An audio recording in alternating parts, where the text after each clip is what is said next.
여러분 반갑습니다. 주말 독서경영 아카데미를 진행하겠습니다. 오늘 비가 오는 날 아침에 이 다정한 사람이 이긴다라는 책으로 만나 뵙게 돼서 대단히 반갑습니다. 오늘 아마 처음 들어오신 분이 계신 것 같으네요. 예, 반갑습니다. 환영합니다. 박수. 예, 네, 선생님, 반갑습니다. 한번 따라해 보실게요. 책값보다 책값보다 책 읽는 시간값이 비싸다. 책 읽는 시간값이 비싸다. 예. 그러니까 책 한 권 사놓고 읽겠다고 생각을 해도 막상 그 책 읽는 데까지 한 달, 두 달씩 걸리죠. 그러니까 책값은 뭐 해봐야 15,000원인데 책 읽는 시간값은 몇백만 원 하는 경우도 있어요. 그러니까 토요일 날 주말에 잠깐 시간 내셔가지고 한 2시간 여기에 넣는 게 되게 힘든 일인 것 같지만 돈으로 계산해 보면 또 의외로 쉬운 일일 수 있습니다. 마음이 닿는 거리, 수많은 사람을 만나고 함께 일하고 떠나보내고 때로는 배신을 겪으면서 나는 분명한 패턴 하나를 발견했다. 어딜 가나 불만을 크게 말하는 사람이 있고 그 와중에도 조용히 자기 일을 해내는 사람이 있다. 상황이 혼란스러울수록 자신의 감정에 휘둘리는 사람과 그 상황을 기회로 바꾸는 사람은 분명히 구분된다. 전자는 항상 피해자이길 원하고 후자는 결국 자신을 인생의 주인공으로 만들어간다. 그죠. 늘 약간 불만이 있는 사람이 다정스럽기 쉽지 않죠. 그렇지 않은가요? 그러니까, 다정함이 어디서 나오느냐를 이렇게 보면, 결국 자기 일을 묵묵히 해내는 어떤 여유를 가진 사람들이 다정한 것 같아요. 저도 막 이렇게 막 짜증날 때는 뭐 다정한 목소리가 나오지 않는 것 같아요. 그래서, 그 이야기를 지금 하고 계신 것 같습니다. 그래서 후자는 결국 자신의 인생을 주인공으로 만들어 간다. 자기소개를 아주 깔끔하게 해놨어요. 뭐라고 해놨냐면 다정함이 세상을 바꿀 수 있다고 믿는 사람, 적당한 야망과 높은 행복을 추구하는 사람. 여기서 또 재밌는 표현이 하나 있네, 그죠? 적당한 야망, 적당한 수준의 야망이라는 게 야망이라 할 수 있나? 이게 그냥 적당한 야망. 지은 책으로는 감정은 사라져도 결과는 남는다라는 기존의 책이 있었는데 이분이 좋아하는 사람, 불만 대신 기회를 찾는 사람, 자신을 단단히 세우는 사람, 이런 사람들을 자기는 좋아한다라고 이야기를 했고 지난번에 그 스토아 철학의 에픽테투스가 인간에게는 어떤 일이 일어나는 것이 아니라 그 일이 일어났을 때 어떻게 반응하는가가 중요하다. 불만을 삶의 중심에 두는 사람은 늘 내가 얼마나 억울한지를 이야기한다. 그죠? 그러니까 어떤 일이 일어난 것이 문제가 아니라 그것에 내가 대하는 태도가 문제다. 뭐 이야기를 했는 거. 자신을 단단히 세우는 사람, 반면 내가 좋아하는 사람은 다르다. 상황을 바꾸지는 못하더라도 자기 자신을 단단히 세울 줄 아는 사람이다. 그들은 자기가 어떤 선택을 해야 하는지 알고 스스로를 돌아보는 사람이다. 이렇게 한번 오늘 제 이야기를 들으시면서 나는 내가 좋아하는 사람이라고 해서 문장을 한번 써보시면 어떨까 싶어요. 그죠? 여러분들은 어떤 사람을 좋아하십니까? 이렇게 한번 써보면 이분하고 뭔가 공감대가 만들어질 수 있겠다 생각이 듭니다. 결국 기억에 남는 건 말투다. 이것 좀 해주세요. 이 말이 혹시 괜찮으시면 이거 가능할까요? 로 바뀌는 데는 2초도 걸리지 않는다. 이 두 개의 미묘한 어감 차이가 결국에 그 사람에 대한 이미지를 결정한다. 단순히 말투 하나 바꿨을 뿐인데 분위기가 달라지고 사람의 마음이 달라지며 결국 일의 결과도 달라진다. 말투에 스민 온기. 이게 이제 온도 이야기를 했죠. 지난번에 온도, 속도, 태도 이 세 가지를 말했습니다. 그래서 말의 태도, 말의 온도, 말의 속도 이 세 가지를 이야기했는데 여기서 온도 이야기를 하고 있습니다. 그래서 말투에 스민 온기는 단순한 A가 아니다. 그것은 관계를 설계하는 도구이며 팀워크를 유지하는 힘이고 긴장감 속에서도 유연함을 만들어내는 기술이다. 자, 따뜻한 말투의 힘. 죄송하지만 보다는 부탁드려요를 먼저 사용하는 사람들이 이건 좀 아닌 것 같아요 보다는 이 방향도 고려해 보면 어떨까요? 라고 말했다. 그 말에는 존중이 있었다. 그리고 그 존중은 자발성을 이끌어낸다. 이별의 순간도 마찬가지다. 함께했던 누군가를 보내는 날이면 괜히 마음이 조용해지는데, 그러니까 떠날 때 잘해야 된다, 그죠? 떠날 때 그 이야기를 우리가 해드렸습니다. 나는 일을 잘하는 사람보다 함께 일하고 싶은 사람이 되고 싶다. 그래요? 일을 잘하는 사람보다 그건 맞는 것 같아요. 말은 결과보다 오래 남는다. 그래서 오늘도 생각하게 된다. 말은 결과보다 오래 남는다는 것을 부드러운 말 한마디가 누군가의 기억을 따뜻하게 할 수 있다는 것을 그리고 다시 함께하고 싶은 사람이 되게 만드는 것이 마지막 순간의 기억이라는 것을 시간이 지나면 성과는 흐릿해지지만 마지막으로 건네는 말과 태도는 선명하게 남는다. 이 공감되시죠? 그죠? 지나고 나서 그 사람이 일을 잘했다 못했다 보다는 그 사람이 어떤 사람이었다, 그 사람이 주로 어떤 말들을 했었다 이런 것들은 기억에 좀 남는 것 같아요. 너는 끈기가 있어. 너는 체력이 정말 좋아. 너는 사람들에게 에너지를 주는 사람이야. 넌 결국 뭐든 해내더라. 이런 말들은 그냥 넘기지 않는다. 예전에는 흘려 들었지만 이제는 꾹꾹 눌러 적는다. 자, 여기 그 박운주 선생님이 저 밑에 하단에 사람은 참 간사하다. 여기 한번 읽어봐 주실래요? 네, 사람은 참 간사하다. 조금의 말에 마음이 무너졌다가 또 조금의 말에 다시 일어난다. 그렇게 일회일비하는 게 사람이고 그것이 바로 살아있다는 증거이다. 그러니 자존감을 높이고 싶다면 나를 사랑해주는 사람들의 말을 외면하지 말아야 한다. 그 칭찬을 믿고 받아들이고 적어두고 필요할 때 꺼내 읽는 연습을 한다. 그 말들은 모두 모아두는 일은 나를 지켜내기 위한 아주 중요한 작업이다. 그 작업이 반복될수록 당신은 더 단단하고 더 유연한 사람이 되어 있을 것이다. 자기의 자존감을 지켜주는 말들을 적어서 벽에 붙여놓고, 그 말을 보면서 자기를 이렇게 무너뜨리지 않는 이런 것도 괜찮은 방법이겠다 싶습니다. 여러분들이 살면서 우리가 기분 좋았던 이야기들이 있나요? 나를 기분 좋게 했던 말들, 이런 말들을 좀 어딘가에 적어놓고, 힘들 때, 뭐 지칠 때, 뭐 이럴 때 한 번씩 읽어보시면 꽤나 좋은 방법이다 생각도 듭니다. 이분 하여간, 여기 저는 여러분들 너는 끈기가 있어 체력이 좋아 에너지를 주는 사람이야 넌 결국 뭐든 해내더라 이런 말들은 그냥 넘기지 않는다 했는데 여기서 어떤 말이 제일 마음에 드세요? 어떤 말들이 뭐라고 남들이 나에게 칭찬을 해주면 기분이 좋으십니까? 자, 이 속도 이야기를 하죠. 좋은 관계는 템포를 맞추는 일이다. 사람과 사람이 멀어지는 가장 흔한 이유는 마음이 식어서가 아니라 바로 속도의 차이 때문이다. 공감되죠. 한쪽은 빠르게 가까워지고 싶어 하는데 다른 한쪽은 천천히 다가서고 싶어 할 때 그 어긋함이 불편함을 낳는다. 나는 이제 알게 되었다. 사람마다 마음을 여는 속도가 다르고 가까워지는 리듬이 다르다는 것을. 그러니까 혹시 오늘 처음 오신 분들 계시면 제가 막 이렇게 아는 척 안 하고 이래도 서운해하지 마시고 꾸준하게 오시면 좋겠어요. 근데 이렇게 좀 속도가 그러니까 어떤 분들은 급격히 가까워지는 사람도 있는가 하면 어떤 사람들은 굉장히 이렇게 시간을 갖고 다가서는 사람들도 있으니까 이런 속도의 템포를 맞추는 거 중요한 것 같다는 생각이 들고 예전에는 내가 다가서면 모두 반가워할 것이라고 생각했고 좋은 마음으로 다하면 금방 친해질 수 있을 거라고 믿었다. 그런 어떤 사람은 그 호의 앞에서 한 발 물러서고 갑작스러운 친밀감에 거리를 두기 시작한다. 이거 요즘 급격히 늘었는 것 같죠. 그죠? 누가 막 이렇게 들이대면 아우 부담스럽습니다. 그죠? 근데 이게 그다음 깨달음의 순간 그때는 내가 뭘 잘못했는지 몰랐다. 하지만 이제는 안다. 그건 내가 잘못된 말을 했거나 나쁜 의도로 다가서가 아니라 단지 속도가 맞지 않아 기 때문이라는 것을 진정한 다정함이란 단지 따뜻한 말이나 친절한 행동만을 뜻하지 않는다. 진짜 다정함은 배려의 리듬을 이해하는 것, 즉 속도를 조절할 줄 아는 능력이다. 속도를 조절할 줄 아는 능력. 서두르지 않고 기다릴 줄 알고 적당한 거리를 유지하는 태도가 결국 관계를 오래가게 만든다. 가장 다정한 사람은 결국 가장 불편하지 않은 사람이다. 이걸 외워야 된다 그랬죠. 가장 다정한 사람은 불편하지 않은 사람이다. 그러니까 누구 만나면 왠지 좀 약간 부담스러운 이런 게 아니라 그냥 불편하지 않은. 편안한 거하고 불편하지 않은 거는 같은가요? 이것도 한번 생각을 해보시면 좋을 재밌는 제목이죠. 그러니까 편안한 것하고 불편하지 않은 것하고 요것은 조금 다른 것 같은데 여기서 불편하지 않은 사람이 결국 다정한 사람이다라고 지금 물론 저자가 그것을 구별해서 썼는지는 잘 모르겠어요. 근데 어찌됐건 그렇게 표현되어 있는데 공감 가는 말입니다. 자, 이것도 누가 한번 읽어봐 주시도록 하겠습니다. 가장 다정한. 네, 가장 다정한 사람은 결국 가장 불편하지 않는 사람이다.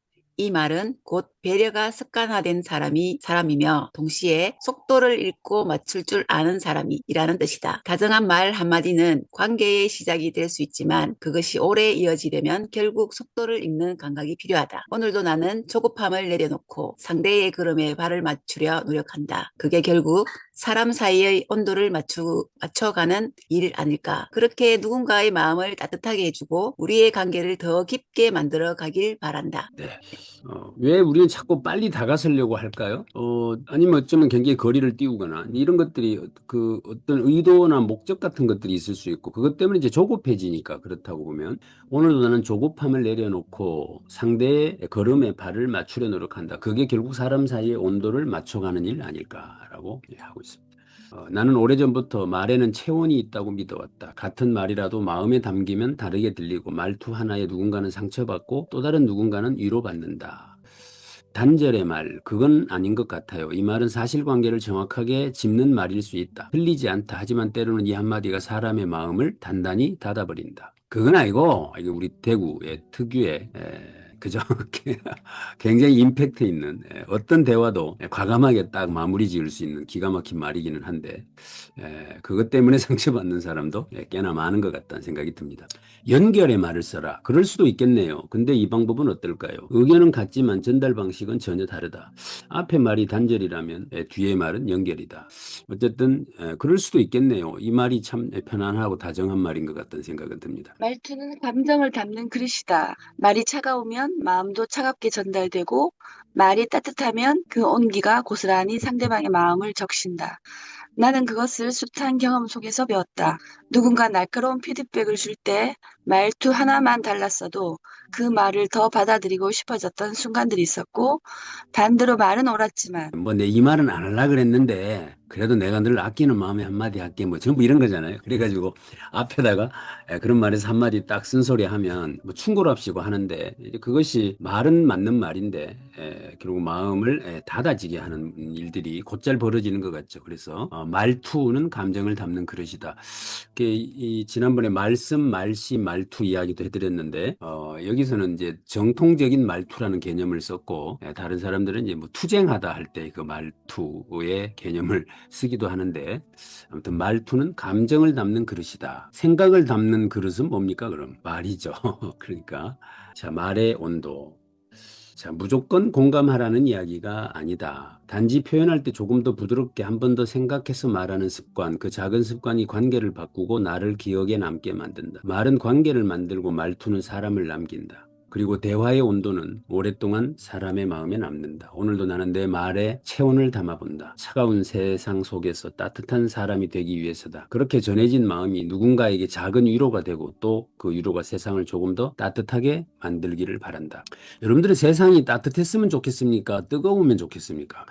그래서 우리가 말의 온도라고 할 때 따뜻한 것만 온도로 말할 건 아니고 뜨거운 말도 때로는 필요하죠. 열정적인 말, 그죠? 누군가에게 막 뛰어다니게 만드는 이런 긍정적인 에너지가 넘치는 말도 온도의 개념으로 본다면 요즘에 제가 볼 때는 이 뜨거운 말이 많이 줄었는 것 같아요. 너 할 수 있어, 너 하면 돼, 막 이런 이야기 하는 사람들 의외로 없고 서로 조금 이렇게 다정하게 말하려고 하는 사람들은 서울 지역에 가보면 뭐 거의 다 그렇게 말을 하더라고요. 그래서 서울 사람들은 굉장히 다정해요. 뭐 그냥 아무렇게나 말해도 다정스럽게 들리고 그런 장점이 있는 것 같은데 그래서 같은 말이라도 마음에 담기면 다르게 들리고 말투 하나에 누군가는 상처받고 또 다른 누군가는 위로받는다. 이걸 우리가 기억을 하면 좋을 것 같다. 자, 가까운 사람일수록 더 다정하게 대하기. 이게 참 어려운 이야기입니다. 그죠? 네. 가까운 사람. 다정함은 친밀한 거리에서 비롯되는 게 아니라 상대를 향한 나의 태도에서 비롯된다. 지금 내 옆에 있다고 해서 언제나 곁에 있을 거라는 보장은 없다. 그죠? 그래서 우리 어떻게 하자 그랬죠? 언제든지 떠날 것 같은 느낌을 줘라. 그래서 그래야 사랑이 지속된다. 이런 이야기 우리 자주 했는데. 그래서 언제든지 아니면 말고라고 하는 당당함. 이것이 보여질 때 우리는 그 사람에게 조금 더 신경을 쓰는 것 같은데 그런 게 없으면 이제 우리는 가까운 사람한테 이제 말이 험하게 나오기 쉽죠. 무심코 던진 말 한마디가 오래 쌓아온 시간을 무너뜨릴 수 있고 조금 더 다정한 말투 하나가 삐걱대던 사이를 다시 부드럽게 만들 수도 있다. 당연한 관계란 없다. 오랜 인연도 돌아보지 않으면 금세 멀어지고 매일의 다정함이 쌓여야 비로소 오래가는 인연이 된다. 그래서 나는 오늘도 다짐한다. 가까운 사람일수록 더 다정하자. 익숙한 관계일수록 더 섬세하게 말하자. 다정함은 시간이 아니라 태도로 만들어지는 거리감의 예술이니까. 결국 이 섬세하게 말하려면 어떻게 해야 되죠? 이게 관찰해야 돼요. 관찰 안 하고는 섬세하게 말을 할 수가 없는 것 같아요. 그러니까 그 사람의 어떤 행동이나 말들을 섬세하게 이렇게 받아들이고 그것들을 가지고 이제 대화를 할 수 있어야 되는데 건성건성 듣죠. 누가 뭔 말 하면. 그랬다가 이제 말하려면 이제 자기도 건성건성 대충 포괄적인 개념의 이야기들을 할 수밖에 없는 그러니까 말이 겉도는 일들이 벌어지는 것 같다는 생각도 듭니다. 자, 험담하는 사람의 심리를 어떻게 포용할까?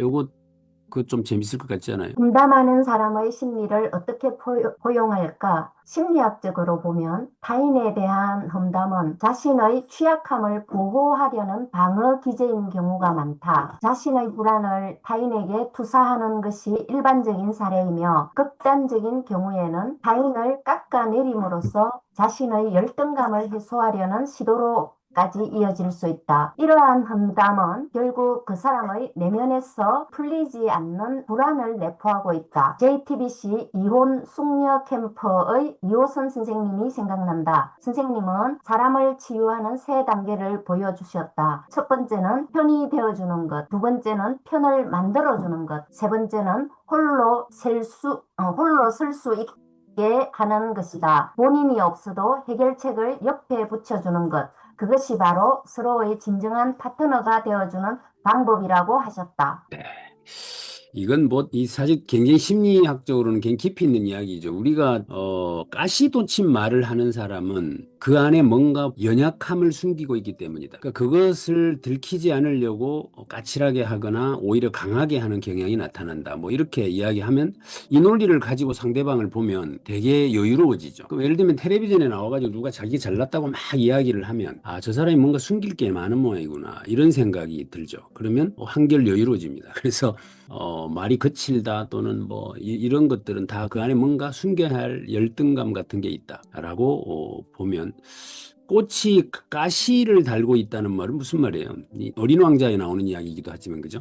그 꽃이 결국에는 누군가가 손만 대도 으스러지는 그 연약함 때문에 그걸 지키려고 가시를 달고 있다. 더러는 향기가 없으니까 가시라도 달고 있다. 뭐 이렇게 해석할 수도 있는 거죠. 어떤 사람은 가시가 있으니까 꽃이 아름답다 이렇게 말하기도 하지만 그렇게 다른 쪽으로 해석할 수도 있는 여지들이 있는 것 같아요. 그러면 이제 험담하는 사람의 심리를 누가 나한테 욕을 막 했다 이러면 그 사람이 저 사람이 뭔가 속에 뭐가 있구나 이렇게 생각을 해버리면 이제 그 험담도 좀 받아들이기가 쉬워진다. 그래서 세 가지 단계가 있었죠. 첫째 편 들어주는 거, 편을 만들어주는 거, 그 다음에 홀로 설 수 있게 해주는 거. 이것이 이제 이혼 숙녀 과정에서 그 이혼 숙녀 캠프에서 쓰는 방법이라고 합니다.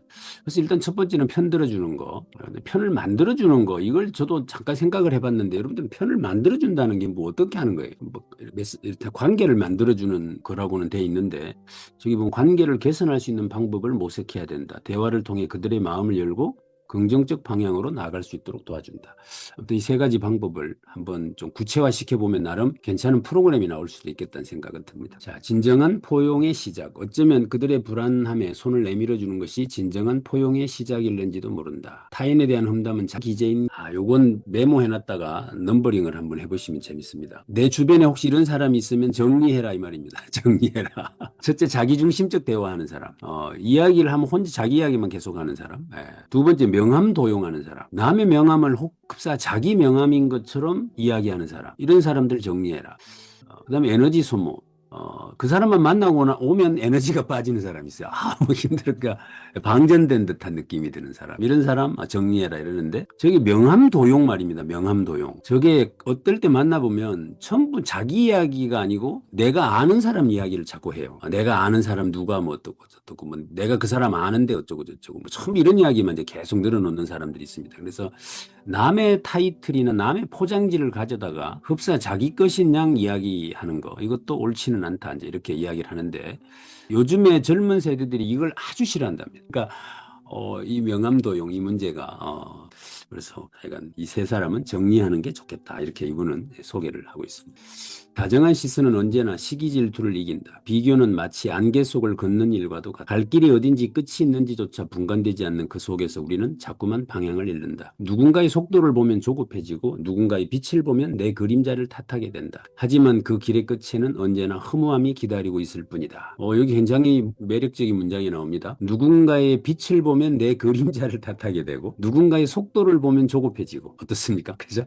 그래서 철학자 쇼펜하우어는 말했다. 우리의 행복은 우리가 얼마나 소유했느냐보다 다른 사람보다 얼마나 더 소유했는가 가에 달려있다. 우리가 얼마나 소유했느냐보다 다른 사람보다 얼마나 더 소유했는가에 달려있다.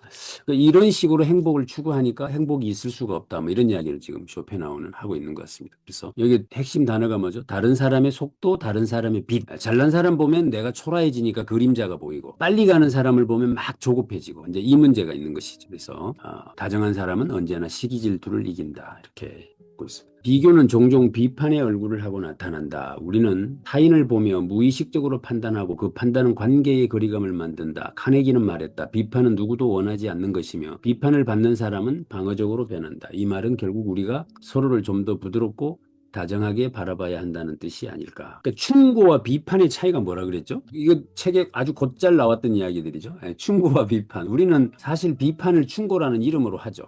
그래서 충고와 비판을 구별해라 이렇게 말하는데, 저기 보면 비판은 어떤 모습을 띠냐면 전문성을 띠어요. 전문성은 유식한 척 되고, 그러니까 사람들이 누군가를 비판할 때 전문적인 어떤 것들을 끌어다 씁니다. 이게 전문성이라는 이름으로 비판하는 것을 일반화하죠. 그러니까 비판하는 사람들이 보통 지식인들이 뭐 좀 아는 척하면서 한마디씩 꼭 하려고 드는 게 이 문제가 있는데, 여기 보면 비교는 종종 비판의 얼굴을 하고 나타난다. 이것도 참 무서운 이야기입니다. 그래서 뭐 충고고 뭐고 아무튼 비판은 안 하는 게 무조건 제일 좋다 이렇게 이야기를 하고, 굳이 해야 된다면 뭐죠? 그 사람이 고쳐야 될 것을 내가 대신해 주는 방법을 써라 뭐 이렇게 이야기들 하고 있는 것 같아요. 그래서 지금 걷고 있는 그 길은 더딘 게 아니라 단단해지는 것이다. 누군가 이정표에 흔들릴 필요는 없다. 비교가 아닌 이해, 경쟁이 아닌 공감으로 살아가는 사람은 결국 더 멀리 간다. 그렇게 자신을 지키며 걸어가는 이에게 삶은 언제나 반드시 응답한다. 그러니 조급해하지 말자. 삶은 누구에게나 다른 속도로 다른 결로 흘러간다. 그러니 오늘도 자신만의 속도로 자신의 숨으로 흘러가자. 그 길 끝엔 조용하지만 확실한 승리가 기다리고 있다. 자, 이제 10월달, 9월달 되면 이제 아침에 안개가 자욱할 때가 오는 것 같습니다. 아침 안개, 밤 안개가 이제 굉장히 많아질 때인데 어때요? 안개 속에 있는 것 같다. 아까 비교라고 하는 것은, 비교는 마치 안개 속을 걷는 일과도 갈 길이 어딘지 끝이 있는지조차 분간되지 않는다. 세상을 바꾸는 건 위대한 리더도 거대한 정의도 아니다. 진심으로 마음을 건네는 사람, 마음을 들여다보는 사람, 그리고 지친 사람의 등을 살며시 토닥여주는 사람. 나는 그런 사람이 되고 싶다. 지금 이 순간 내가 가질 수 있는 가장 선한 태도는 진심을 잃지 않는 것이다. 세상이 필요로 하는 것은 특별한 능력이 아니라 서로를 감싸주는 따뜻한 마음임을 잊지 말아야 한다. 다정한 사람 곁에 사람이 모인다. 어때요? 이것도 우리 토론 주제로 삼을 수 있습니다. 다정한 사람 옆에 사람이 모입니까? 돈 많은 사람 옆에 사람이 모입니까? 아니면 권력 있는 사람 옆에 사람이 모입니까? 어떤 사람 어디에 더 많이 모이는 것 같습니다. 시간이 지나면 이상한 일이 벌어진다. 실력이 뛰어나도 곁에 사람이 없는 사람이 있는 반면, 조용하고 특별한 능력이 없어 보여도 항상 주변에 사람이 모이는 사람이 있다. 그 차이는 명확하다. 결국 남는 사람은 같이 있고 싶은 사람이다. 말투를 다듬고 감정을 조절하며 상대의 수고를 놓치지 않으려는 마음이 태도에 스며든 결과다. 나는 이런 사람들을 절대 가볍게 보지 않는다. 그들은 관계의 온도를 유지하는 사람이고 사람들이 다시 찾는 사람이며 어디서든 환영받는 사람이다. 곁에 사람이 모이는 건 우연이 아니다. 이건 태도의 결과다. 사람을 잇는 힘은 결국 성과보다 마음의 언어에 있다. 이거 우리 언어 디자인에서 했던 이야기 기억나실까요? 이런 말을 했죠. 인생이 꼬이면 언어를 점검하라. 인생이 꼬이면 언어를 점검하라. 왜? 내가 무심결에 뱉고 있는 그 언어가, 한비자가 이야기했던 대로 술집에 술독에 술이 쉬는 것은 그 집에 사나운 개가 있기 때문이다. 개가 왈왈 짖는 것처럼 내가 말을 하고 있다면 결국에 내 곁에 사람들이 떠난다 뭐 이런 이야기가 되지 않겠습니까? 아무튼 다정한 사람 곁에 사람이 모인다. 이거 참 무서운 이야기인 것 같습니다. 고독사 조심해라 이야기 제가 여러 번 드렸죠. 고독사 조심해라. 왜 고독사가 작년에 우리나라에 3,000명이 있었느냐. 그들도 다 형제 자매 뭐 친구 다 있었을 텐데 왜 3,000명이 죽었는지 한 달이 지나도 모르냐 이 말이에요. 근데 일본은 작년에 고독사가 몇 명이라 그랬죠? 우리나라는 작년에 3,000명이었는데 일본은 고독사가 작년에 7만 명이었습니다. 7만 명. 그 7만 명이 존재감 제로죠. 죽어서 한 달씩 연락이 안 되는데도 아무도 모르고 있는 거예요. 그러니까 그게 존재감 제로. 이게 다정한 사람이 아니었기 때문에 그랬다라고 이야기할 수도 있겠다. 조용하지만 강한 힘, 눈에 띄지 않는 중심, 다정함의 선택, 일시적 우위의 한계. 기싸움으로 얻을 수 있는 것은 일시적 우위일 뿐 사람의 마음은 결국 멀어진다. 이건 비즈니스 업계에서 아주 유명한 말이죠. 말싸움에서 이길 것이냐, 돈을 벌 것이냐, 둘 중에 하나를 선택해라. 그러니까 아무리 내가 말을 잘해서 이긴 것 같이 하지만 결국에 돈을 못 번다면 소용없다. 그러니까 이길 것인가, 돈 벌 것인가 결정을 해라. 이런 이야기를 곧잘 하는데 그 말싸움으로 이기는 것은 결국에 일시적 우위를 확보하는 것일 뿐이다. 그런 것 같죠, 그죠? 아무리 지금 여야가 싸움을 해도 거기서 이겼다고 한들 그쪽에서 그래 뭐 너 잘났다, 네 마음대로 해라, 뭐 이래버리면 끝이죠. 그러니까 사실은 우위에 서려고 하는 형태의 대화는 큰 의미가 없는 것 같다는 생각이 듭니다. 다정한 사람들은 자주 이런 고민을 안고 살아간다. 사람들이 날 만만하게 봐요. 내가 너무 착한가 봐요. 좋은 마음으로 다가갔는데 그 마음이 어느 순간 호의가 아니라 호구로 받아들여질 때 마음은 천천히 지쳐간다. 하지만 나는 확신한다. 다정함은 절대 뭐가 아니다. 약점이 아니다. 다만 기준이 없을 때 그것이 흐려지고 사람들 눈에도 쉽게 이용되는 사람처럼 보일 수 있다. 진심에서 비롯된 친절함일수록 경계 없이 퍼져야 하는 것이 아니라 분명한 선 안에서 가져야 한다. 내가 어디까지 해줄 수 있는지, 어디부터는 거절해야 하는지를 스스로 알고 있어야 한다. 그래서 여기 관계를 오래 지속하는 방법은 거절할 줄 알아야 된다. 이 이야기를 하고 있는 겁니다. 모든 게 그냥 좋다고 받아들이다 보니까 내 마음에 뭔가 불편함이 쌓여 있고 그것이 나도 모르게 이제 말로 표현이 되는 일들이 반복되죠. 그래서 안 되는 건 안 된다라고 거절해라. 그래서 건강한 배려의 시작, 정중한 거절의 필요성. 지금은 일정상 도와드리기 어렵습니다. 해당 프로젝트는 제가 혼자 진행하기에 부담이 됩니다. 이런 말들은 스스로에게 허락해 주어야 한다. 정중하게 거절할 수 있어야 한다. 그죠? 이게 이제 정중하게 거절하는 게 이게 테크닉인 것 같아요. 배워야 되는데 요즘은 정중함은 없고 그냥 거절만 단호하게 이렇게 오고 가는 경우가 가끔씩 많이 보게 되는데, 자, 여기서 이기심은 나를 위한 다정함이다. 그러니까 약간 마음을, 감정을 건드리는 책들은 어김없이 이 문장이 등장 안 하는 경우가 없습니다. 한번 따라해 보실까요? 이기가 이타다. 이기심이 곧 남을 위한 것이다. 그러니까 니나 잘해라 이 말인데 한마디로. 그러니까 남 위한답시고 괜히 거기다 감정 쓰고 돈 쓰고 시간 쓰지 말고 니한테 써라, 니한테. 그러면 그것이 결국 남을 위한 것이다. 이제 민폐 안 끼치죠, 그러는 게. 특히 부모님들이 자식 위한답시고 자기 인생 다 버리고 살다가 늙어서 자식들한테 신세 지려고 하면 그거 자체가 이기죠. 그래서 이타로 위장된 이기 하면 안 된다, 이런 이야기죠. 정확하게 자기의 이기가 남을 위한 것이다라는 얘기. 이기심은 나를 위한 다정함이다. 이기심은 흔히 부정적으로 여기지만 사실 생존을 위한 본능적 감정이다. 태초에 인간은 정글과 같은 거친 자연 속에서 살아남기 위해 자신을 먼저 챙기는 선택을 해야 했다. 이기심은 나쁜 것이 아니라 생명을 유지하기 위한 전략이다. 이기심은 나를 위한 다정함이다. 내 진심에 먼저 귀를 기울이고 내가 진짜 원하는 선택을 할 수 있도록 나를 돕는 일, 누군가에게 진심으로 다정한 사람이 되려면 그 안에 건강한 이기심이 있어야 한다.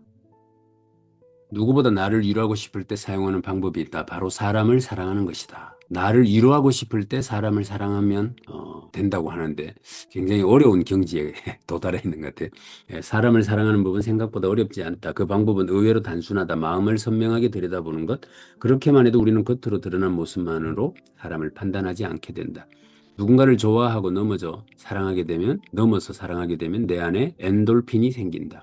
그 사람과 아무 일도 일어나지 않아도 내가 그 사람을 예쁘게 바라보는 것만으로도 내 마음이 단단해지고 따뜻해진다. 이건 아주 사적인 감정의 변화다. 사랑은 에너지를 준다. 미움은 에너지를 앗아간다.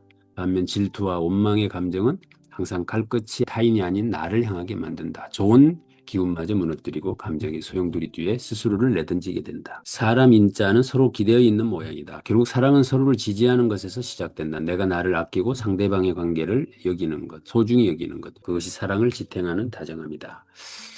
지지해준다, 편들어준다. 아름다운 어른, 여기도 어른들 계시니까 새로운 사람들을 만나고 대화를 나누다 보면 가끔 울컥할 만큼 멋지다고 느끼는 사람들을 만나게 된다. 그 사람의 말투, 태도, 분위기, 그리고 무엇보다 마음을 대하는 방식에서 나는 자주 어른이란 무엇일까를 생각하게 된다. 내가 생각하는 진짜 어른은 항상 하나의 공통점이 있다. 그들은 모두 아이 같은 어른이라는 점이다. 그들의 마음에는 순수함이 살아있다. 아이 같은 어른. 여기 이분이 뭐라고 썼는가 하면 울컥할 만큼 멋지다, 이런 표현을 썼어요. 이런 경험 있으세요? 저 사람은 울컥할 만큼 멋지다, 이런 상황들 굉장히 멋있단 표현인데 멋있는 표현인데 여기 보면 아이 같은 어른이 어른다운 어른이다 이렇게 말하고 있어요. 어제 제가 강의를 하고 나오는데 그 어떤 할머니 한 분이 저한테 막 이렇게 쑥스러운 듯이 다가오셔서 제 주머니에다 뭘 이렇게 집어넣어요. 그럼 이제 남들이 보면 혹시 돈이라도 넣었나 싶어서 굉장히 부담스럽거든요. 그런 상황들이. 그래가지고 이제 나와가지고 주머니에 손을 넣었더니 알로에 사탕 그거 하나를 넣어놨더라고요. 알로에 사탕. 이게 그분이 그때 그 표정이 꼭 아이 같았어요.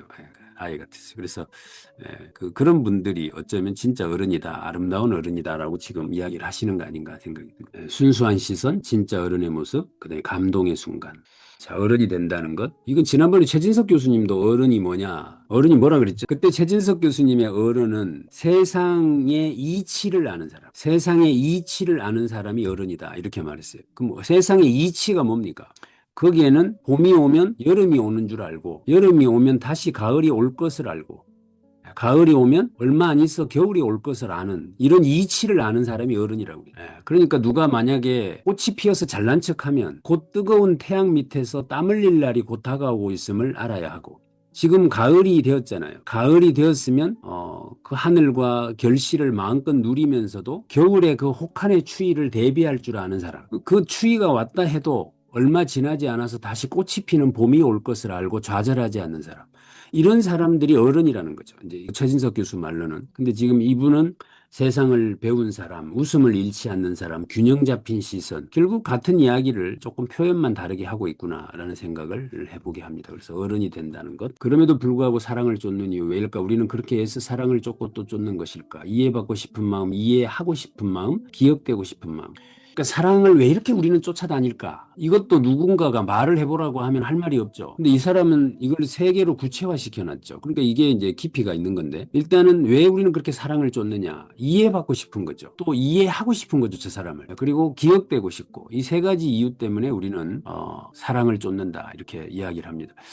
내가 찾는 첫 번째 이유는 우리는 누군가에게 이해받고 싶기 때문이다. 그랬구나 얼마나 힘들었겠어. 이 한마디의 위로에 억지로 꿋꿋하게 붙잡고 있던 마음이 무너진다. 누군가가 나의 이야기를 듣고 나의 입장을 상상해 주기만 해도 위로를 얻는다. 사랑이란 결국 나의 이야기 속으로 누군가 들어와 함께 앉아주는 행위이기 때문이다. 두 번째 이유는 우리는 누군가를 이해하고 싶기 때문이다. 세 번째 이유는 우리는 기억되고 싶기 때문이다. 누군가의 하루에 혹은 평생의 기억 속에 그 사람 참 따뜻해서 나를 정말 사랑해 줬지라는 문장 하나로 남고 싶은 마음. 이 세 가지 이유로 우리는 그렇게 애써 사랑을 쫓고 또 쫓는 것이다 라고 적고 있습니다.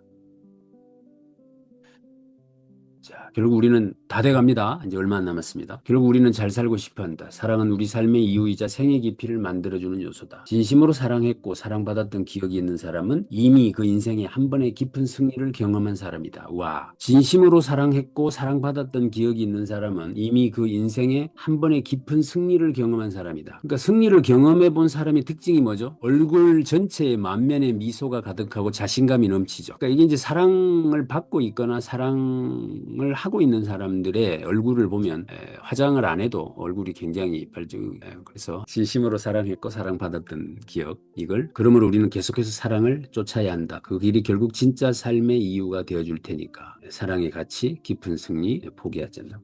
자, 이제 다정함의 힘, 타인에게 미치는 영향, 세상에 미치는 영향, 자신에게 미치는 영향. 자신에게는 자존감 향상과 내면의 평화가 오고 타인에게는 신뢰의 구축과 관계가 깊어지고 세상에는 작은 변화와 선순환이 시작된다. 그래서 다정함의 힘 세 가지라 그랬죠. 일단 자기 자신에게 다정했으면 좋겠다. 자존감 향상과 내면의 평화를 위해서. 자, 마음에 닿는 거리를 만드는 방법. 자, 이제 거의 결론입니다. 그죠? 자신을 알아야 된다. 말투를 다듬어라. 속도를 맞춰라. 그리고 경계를 세워라. 거절할 거 거절하고 그리고 내 마음을 들여다봐라. 그래서 마음에 닿는 거리는 물리적 거리가 아니라 서로를 향한 진심의 거리다. 그 거리를 좁히는 것은 결국 다정함의 실천이다. 이렇게 해서 이 책은 마무리를 짓고 있습니다.